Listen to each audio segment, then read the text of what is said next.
Welcome to Unicorns Talk Podcast, your weekly girl talk about Black women, our healing, and manifestation.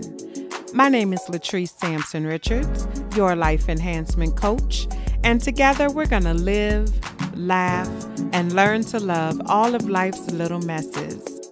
While I am a licensed clinician, please keep in mind that this show is not a substitute for your own relationship with a mental health provider. Let's go. Hey, y'all. Thank you so much for tuning in to episode 68 of Unicorns Talk Podcast.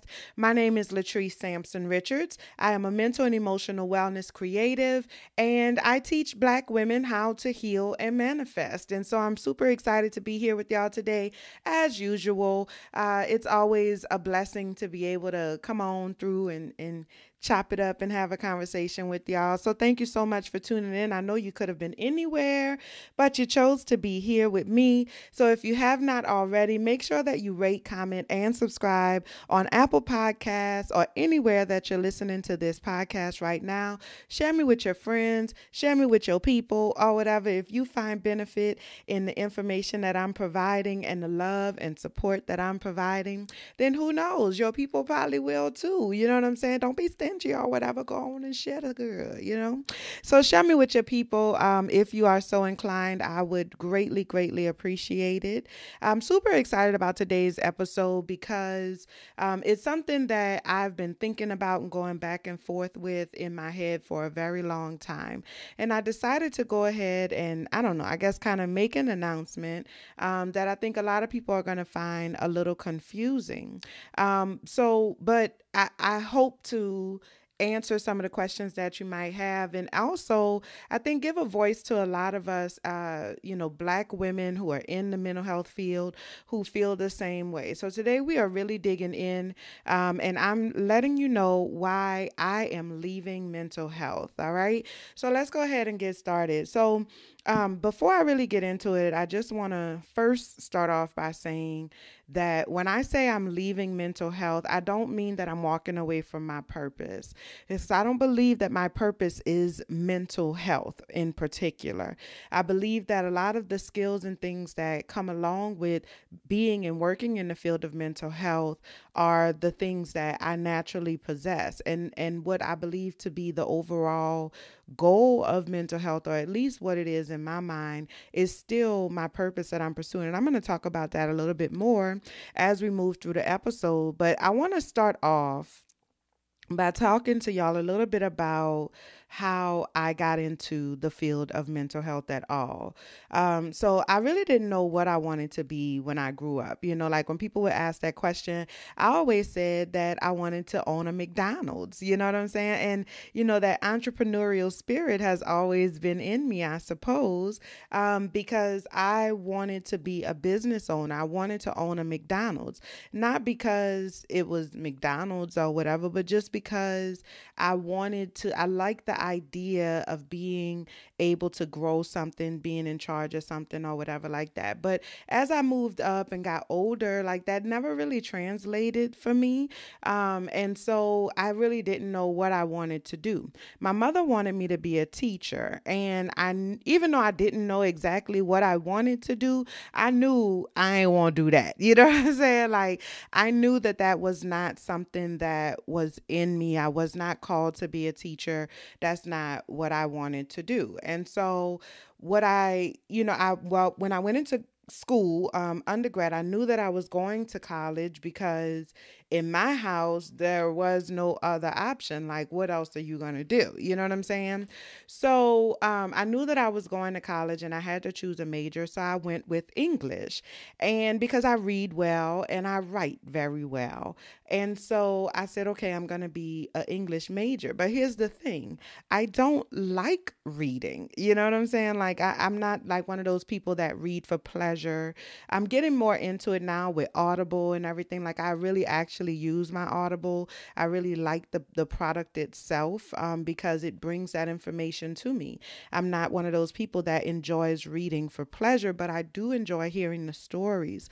I do enjoy getting the information. And so Audible helps me with that. But anyway, so I started as an English major.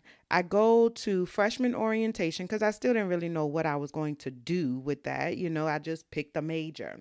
I go to freshman orientation and I'm looking through the course catalog. That was when course catalogs they looked like little newspapers. You know what I'm saying? We actually used to call it the newspaper. That was, the digital shit came like my sophomore year of college. But when I first started out, we were still flipping pages. Okay. So I was flipping through the course catalog and I came across the field of psychology. And I had never even heard of psychology before, like the word. I had never even heard the word psychology before. And so it was interesting. I read up on the description. It said the science of behavior. And I was just like, oh, because I'm a people watcher and I've always been interested in how and why people do the things that they do. And so I was very much interested in that. So I went to the psychology department of the newspaper and I started looking at some of the courses, and the course descriptions were very, very interesting to me. So I said, okay, I changed my major to psychology at freshman orientation, and I haven't looked back since. And so that's how I got into psychology. I feel like it actually called to me.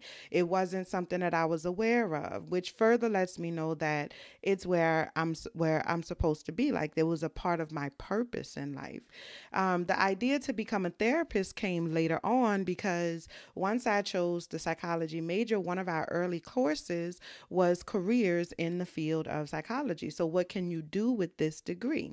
And they told us about a lot of different things, a lot of different paths and things like that. And this idea of helping people really resonated with me. I just connected to it instantly. The idea of giving people a place to talk about sensitive topics and helping people to organize their lives and get their lives back on track. And, like being a part of that journey was just absolutely fascinating to me. And so that's how I just naturally made a transition into the therapy or the therapist path in terms of my psychology degree, because it could go a lot of different ways. So, I don't ever remember a moment that I made a decision to go with counseling or to go down the path of being a therapist. I feel like it just kind of naturally happened. I took courses that were interesting to me, and the courses that were interesting to me were the courses that led to counseling and becoming a counselor. And so, that was just the path that I took. And so I went to grad school. I really enjoyed grad school because it's specific to what I wanted to do. And I really discovered a love for helping people and being a part of people's lives in a way that is really meaningful. And so that's how I got into the field of mental health. The transition was very, easy for me because, like I said, it was a calling for me. It didn't feel like I was putting forth a whole lot of work, even though I definitely was putting forth a whole lot of work.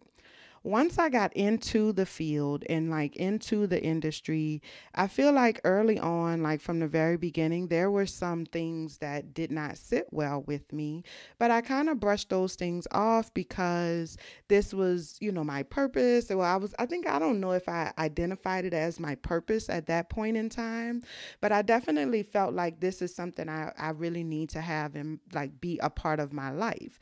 And so I really was a little hesitant about giving a whole lot of attention to the negative things that I was witnessing or the negative feelings that I was having about it and shit like that. But my very first impressions, entering the actual industry as a professional, really kind of started when I was still in grad school. I took a job while I was in grad school with Volunteers of America. And I was in Shreveport, Louisiana, and this was about a year, maybe a year and a half after Hurricane Katrina had taken place. Maybe 2 years at this point, but definitely not more than 2 years. And so, no, yeah, okay. And so I was in Shreveport in grad school, and I got this job with Volunteers of America as a program director, which is a huge position for someone still in school. Like, I didn't even have a master's degree at that point in time. And so I was a program director for a it was a halfway house, but it was a mental health halfway house. And it was, for men and women with mental illness who have been displaced or they need somewhere to live or something like that. So the idea was to bridge the gap between the services that they needed and kind of giving them a little respite kind of place to be able to stabilize until they get their shit together. And so I was dealing with people with significant mental illness. And so I really loved the job, but that was my first real deal interaction with mental health in the Black community. I had patients and clients of all colors and everything that was living in the home, but that was my first real connection to it, like specifically in the Black community. And there were some things that I saw that I really didn't like, and I'm going to talk about that more in a few minutes. As I moved I moved from doing that job to working in a federal halfway house for prisoners who were basically on house release or house release, I think it's called, where basically they're still prisoners, but they don't live in the jail. They live in a halfway house. They go to work. They're supposed to go to work, and it's supposed to be like that transition to help them get from being incarcerated to kind of integrating back into the real world. And so I was literally like just a receptionist for that job. That was before my other job, but I just watching that whole system, like, it gave me a different perspective. Like, I really got to see inside of the justice system. And then for my internship, I did juvenile justice. Again, I worked at Caddo Parish Juvenile Drug Court, I participated in their drug court program. I was a substance abuse counselor. And so the thing about like that, it gave me a perspective on, like the justice system from the standpoint of addictions, and specifically how it impacted our youth and also the parents and the families of the youth. I had an opportunity to work with the kids and the adults. And so it was definitely eye-opening, And in my very first job, fresh out of grad school, I worked at Bridge City Center for Youth. I was working for the LSU Health Sciences Center as an associate to a psychologist. And I was doing my licensure internship at the same time. So I was working toward my license and working in my first real official job post-graduate school. So it was a big deal.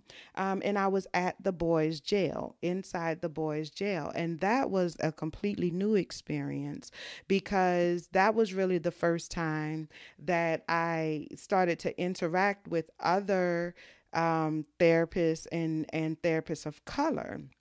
And one of the things that really stuck with me during that time period was that those therapists that had been there much longer than I had, but who had not like attained higher levels or anything like that, but we were on the same level. They just been at that level for a very long time.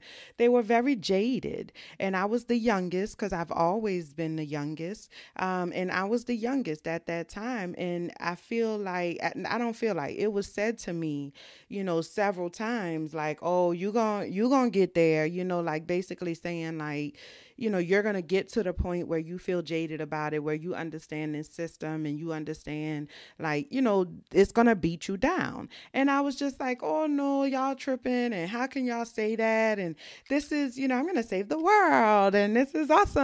And, I'm going to help all of the people and we're going to be great, And that was my fresh out of grad school doe-eyedness. And they were so jaded. And I just remember like saying to myself, I don't want to be that. I don't ever want to become jaded. And that has stuck with me throughout my entire career. But I have to admit that it's difficult to not be jaded when you like the more time you spend in this industry, the more you realize what's really going on. And so my first impressions, those things that I really didn't care for, were like the things that I still to this day don't care for. Nothing has changed, and that's a problem for me. So which kind of takes me to why I'm leaving. My experience of the mental health industry has been definitely had some high highs, and it's also had some low lows. And I think that, I'm just at a point in my life where I need to fulfill my purpose. And I feel like at this point, mental health and the industry of mental health is preventing me from being able to do that.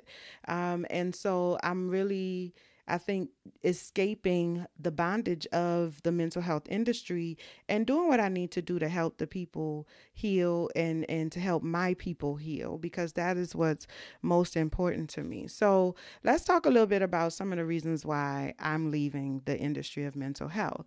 So the first thing is that the industry is not respected. In America, especially here lately, we talk a lot about the importance of mental health and mental stability. It's almost like it's really trending right now, where you got yoga and meditation, and you got people doing, we just did an episode on naturopathic healing, clean eating, and like everybody, like green, and green is the thing right now. You know what I'm saying? Like, it's very trendy. And I'm happy to see that, because I'm never going to complain about people putting forth effort into healing themselves and healing their bodies. And it's absolutely something that needs to happen. But the reality is that we don't believe in that shit in real life. And so we're doing it, but we're not doing it at the same damn time. And I know I'm not the only one that is guilty of this. And so as much as, I want and need to do this work in fulfillment of my purpose, I also have bills that I need to pay. And in America, money is how we show support. Okay? Money is how we show support. That's how our economy works. That's just what it is. Money is how we show support. If a organization does something wrong, says something wrong, they throw some money behind it to say we support you. If if you wanna, your favorite artist or something is performing, you throw money behind it to support. We go to the movies. How many times we done seen horrible ass movies just because somebody black made the movie? And what you say, well, I'm still going to support, right? Money is how we show support in America. It's built into our culture. And so we say that we support mental health and that we believe in mental health and even in education. And yet anytime that we have an opportunity to support those things, we say no. We don't want to increase in our taxes. We don't want to increase or change or reallocation of funds. Mental health and education funds are always the first on the chopping block. Always. And it has always been that way. In New Orleans, after Hurricane Katrina, they closed everything. Everything. And when they had an opportunity to bring it back, they chose not to. They chose to start sending people miles and miles away. And this was even before Hurricane Katrina took place. They were shipping people out to mental health beds and resources outside of the city of New Orleans. That's insane to me. And in the entire state of Louisiana, you got 3 facilities in the whole state, or whatever that number is. I don't know if that's the exact number, but it's a low number. I know that. Mental health facilities are closing all over the country because we choose not to support it with our money. And so I feel like the industry of mental health is not respected as an entity that is needed in our culture. And I think that speaks to what our values are as on a whole, as a culture, as a community. Okay. You support the causes and the movements, and the people that you love with money, with finances. All right. That's how entertainers make millions of dollars, because you love them and you support them and you want them to know it. So you buy their CD, you buy their makeup collection, you buy their Fashion Nova collection, you buy whatever it is that they're telling you that they're selling. Right. But what about our teachers and our therapists? It shows a lack of respect for those industries. And for me, I think I do feel myself getting jaded about it, because the struggle to make a living is growing significantly. I have a master's degree. I've been in my industry for over 10 years. I was told that if I went to school and I closed my legs, hello somebody, and put real effort into not becoming a statistic, they told me that I could live the life of my dreams. And I held up my end of the bargain.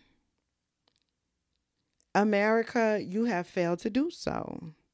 You sold us a dream, and now that, across the board, we all getting woke now, right? So now that we waking up from the dream, y'all reneging on your promise. Now, anybody who knows anything about, like, if you know and understand that reneging is a big deal, you know that we don't tolerate reneging in the community. Okay?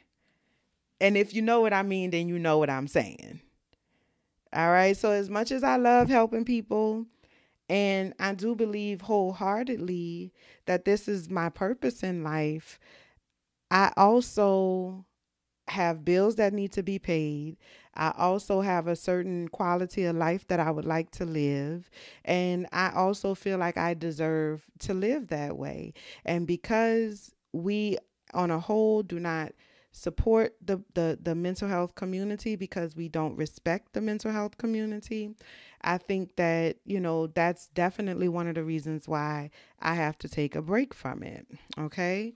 The second reason why I have to take a step back from the mental health community is because, and this is about to be so real, there is a gross amount of cultural deficiency in the mental health industry. And that is as politely as I can muster that and say that.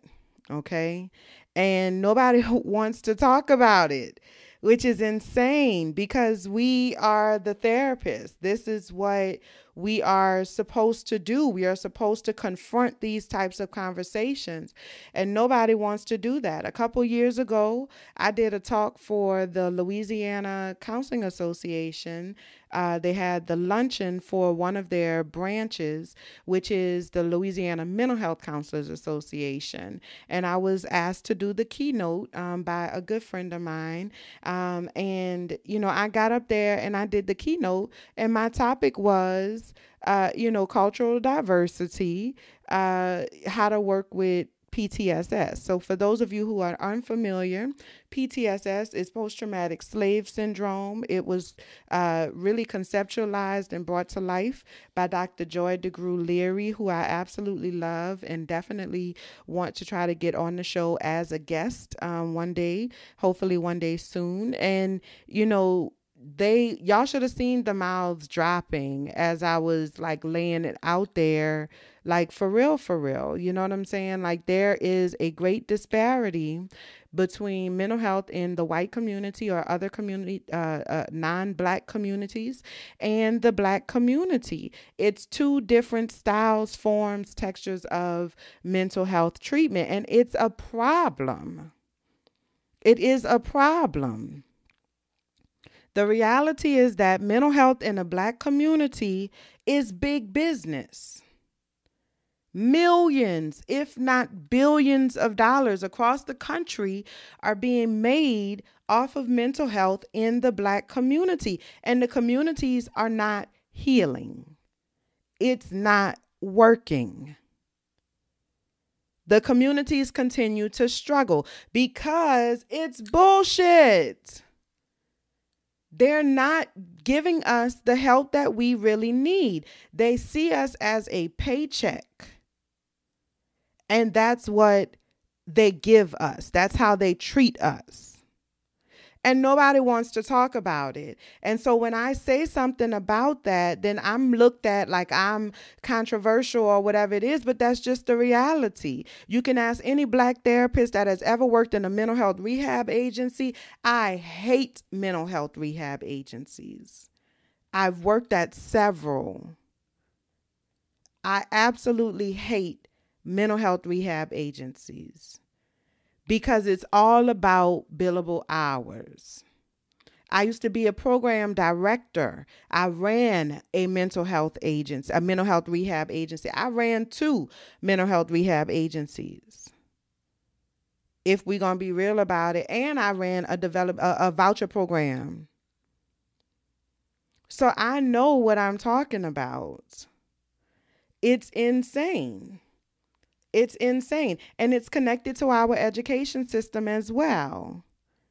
Okay? These teachers that come from communities that are not familiar with ours, they putting these teachers in our classrooms with our kids. They don't understand the struggles that our kids are facing. They don't understand how to talk to these children. They don't understand how to talk to these parents. And they are just not as invested in the success of our kids. And so because they have poor classroom management skills, they say that this child needs to go on medication, and they are medicating the life and the culture out of our children. And it needs to stop. The only way your child can go back to school is if they're on medication. No, that's bullshit. How is that even a thing? I control what my child's medical, experience looks like. You cannot tell me that I have to put my child on medication because you don't know how to manage his behavior, or because you don't understand why he feels the things that he feels and why he does the things that he does. Because you can't connect to him, because you can't get past your own biases. And I get so frustrated because I see these therapists that are working with these kids for years, 5, 6, 7, 10 years. They're working with these kids and they're getting paid to do 3 hours a week of in-home therapy with these children. 3 hours a week. That is a lot of fucking therapy. That is a lot of therapy. Okay? 3 hours a week for 4, 5, 6, 8 years. And nothing is changing. He's still going into the juvenile justice system. He's still failing out of school. He's still getting killed in the streets. He's still. So what are you doing? What are you doing? My job as a therapist is to work myself out of a job. That means teaching you the skills that you need till you get to the point where you don't need me anymore. That is my job. My job as a therapist of a child is to advocate for that child and to teach that family how to advocate for that child. This is not happening. I used to go to court with my clients. I show up in the courtroom. This is my client. This is what we're working on. This is the progress that he or she is making. And that's not happening. That's not happening. People are not advocating and teaching our clients how to advocate for themselves. And in the Black community, that is a must. We have to teach our people how to navigate. We have to teach our people how to advocate. And it's not happening. And it's frustrating to me because all it really would take is for non-therapists of color to call to awareness their own biases. They cannot help us and show up for us the way that we really need them to be able to help us and show up for us in a mental health arena unless they are willing to confront their own implicit biases. Now, I'm not saying that this is everybody, you know what I'm saying? Because I have met some non-black therapists of all races, creeds, gender, whatever, call it whatever you want to call it, that have been really, really great therapists. And so I'm not lumping everybody all into one little bag. But what I am saying is that the vast majority overall, okay, there's more people who fall into that category than not. And the sad part is that they don't even realize it. They genuinely want to help. They really believe that they are making an impact, a positive impact. Like it's coming from a really, a good place, but they lack, and they are too, either they don't realize it or they choose not to acknowledge it. But either way, I just think it's unacceptable. And it frustrates me, probably more than it should. But it really does, because I am deeply committed to the healing of our community. It is time for us to heal as a people. We are ready for this healing. And we need people who are going to teach us the skills that we need to be successful in making this happen. And so at this point, if you're not with us, move around, because Black and brown bodies are the most at risk of abuse and exploitation in the mental health industry. Point blank, period. Which speaks to the state of America, the mental state of America. And this is mental health. This is the industry of mental health that we're talking about. You get what I'm saying? And there's bias, racial bias in the industry of mental health. We got to fix it. And I don't feel like, because I have been trying for a long time to fix it from within the system, and it's extremely difficult to do so. And I'm not giving up on it, but I'm deciding to go rogue and do it my own way, because that's another reason why I'm choosing to leave mental health, which is there's no real room for creativity in mental health. And I believe that our people, we need that creativity in order to heal. And inside of mental health, that I feel constricted. I don't feel like there's a lot of room for creativity and growth and individualization. And they say that there is, but in reality, there's really not. There's really not.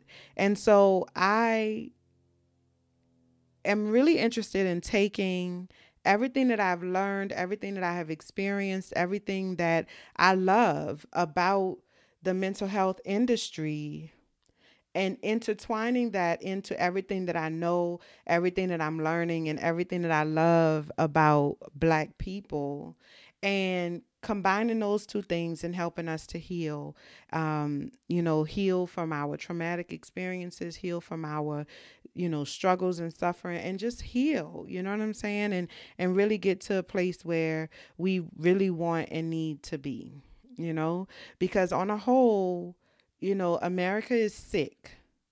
America is a sick place, and it has been sick for a very long time.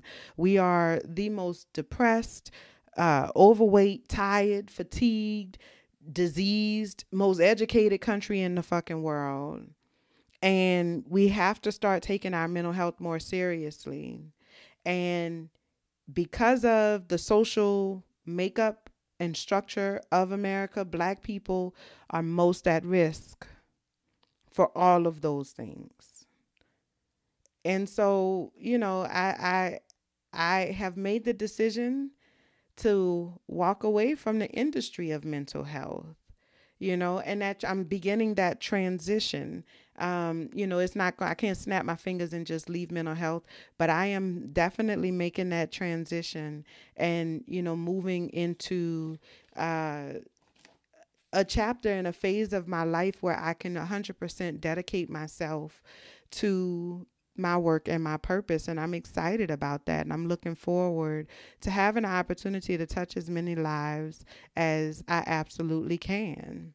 You know, I am, because it's time, and I'm looking forward to that. So that's it. That's why I'm leaving mental health. If you are a mental health counselor or anything like that, and you made the decision to leave mental health, talk to me. I want to know your story, because this is new for me. Like I said, I just made this decision. I've been going back and forth about it, but I just made this decision recently, and there's a lot that I'm still figuring out as I move forward. And so if you've made that transition from being in the field or industry of mental health, and you moved into something else, no matter what it is that you moved into, I want to know about it. Let me know. You can hit me up on Instagram or Facebook at Latrice Sampson Richards, or you can shoot me an email, support@latricesampsonrichards.com, and let me know. I want to know. You can also join me on Monday at 7:30 Eastern Time, 7:30 p.m. Eastern Time on Instagram Live for Unicorns Talk Back. That's going to be a great conversation that we're going to have. And I want to hear your story. I like Unicorns Talk Back because y'all be talking back to me. We be having real good conversations or whatever. So y'all make sure that y'all tune in for that. And let me know what the deal is. And if you are working through your own situation and you need some help trying to figure out what the next step is for you, you're not happy where you are in your career, whatever that may be, and you need some help working through those things, then I would love to work with you. I'd love to be the one to help you get through that. You can shoot me an email. Head over to my website, latricesampsonrichards.com, and go up to the tab at the top that says work with me, and see what I have to offer.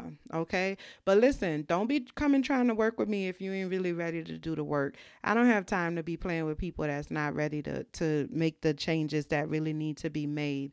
So if you are serious about getting your life in order, and you're serious about making this change, and you really need some help trying to make that happen, and you're ready to confront the things that need to be confronted, then holler at me. But if you think you're ready and you're not really ready, go on my website and buy a webinar or something instead. Okay?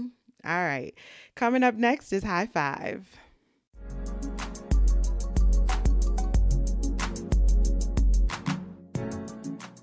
All right. So today's High Five goes to Ruth E. Carter. Ruth was the costume designer for Black Panther, and anybody who saw Black Panther knows that she's awesome and freaking amazing. She actually won the Academy Award for costume design and for Coming to America, and she announced this week on her Instagram that she has been brought on to do the costume design for the upcoming Coming to America sequel. And I'm super excited about this sequel. Coming to America is one of my favorite movies. Clearly, it is an American classic. And they're finally coming out with the sequel. I'm a little nervous about what the sequel is like. What is the plot of the sequel? But I know that they're bringing back Hakeem. They're bringing back Simi. Like, they're bringing back all of the main characters. But I'm just a little curious to know how they're gonna work it in. But I am happy to hear that Miss Ruth is actually gonna be dressing Prince Hakeem in them, because Like, I know that was one of the big things about coming to America, is that like they was clean, like it was very indicative of the times. Like this very regal, royal kind of aspect to it. This is the second movie that she is costume designing that is set in a fictional, African state. And so I'm really excited about that. So high five to Ruth Carter for your Academy Award, and just for giving us Black excellence in cinema and costume design. And I can't wait to see what you do with it all. You know what I'm saying? High five. All right, so that's all I have for y'all today. Thank you so much for tuning in. Make sure that you check out this week's episode of Heart to Heart with Latrice Sampson Richards over at blackmarriedfly.com. This week's episode is how to find compromise in your relationship. It's a really good episode, so y'all take a look at it and let me know what you think. Don't forget that you can purchase your tickets for Afros and Audios Festival. It's going to be held in Brooklyn, New York, from April 22nd through the 23rd. And I will be hosting a panel discussion on podcasting foundations A to Z. And I'm really looking forward to doing that. Thank you to everybody over at Afros and Audios. This is a really great event for all podcasters, future podcasters, or people who just enjoy consuming podcasts. It's an opportunity for Black and brown bodies to come together, Black and brown creatives to come together and just learn from each other and grow from each other. And I'm very much honored to be able to participate. You can head over to afrosandaudios.com to catch your tickets and come see me or whatever. If you have any questions that you would like to get answered during my panel discussion, you can email those questions to me at support@latricesampsonrichards.com. And I'll make sure that I get those questions answered for you. What else is going on? Make sure you join my Facebook group, Trust Village, a safe space for healing and manifestation. And of course, follow me across all social media at Latrice Sampson Richards. Thank y'all so much for tuning in. I really appreciate it. I love y'all and I appreciate y'all. And until next time, be well. Bye, y'all.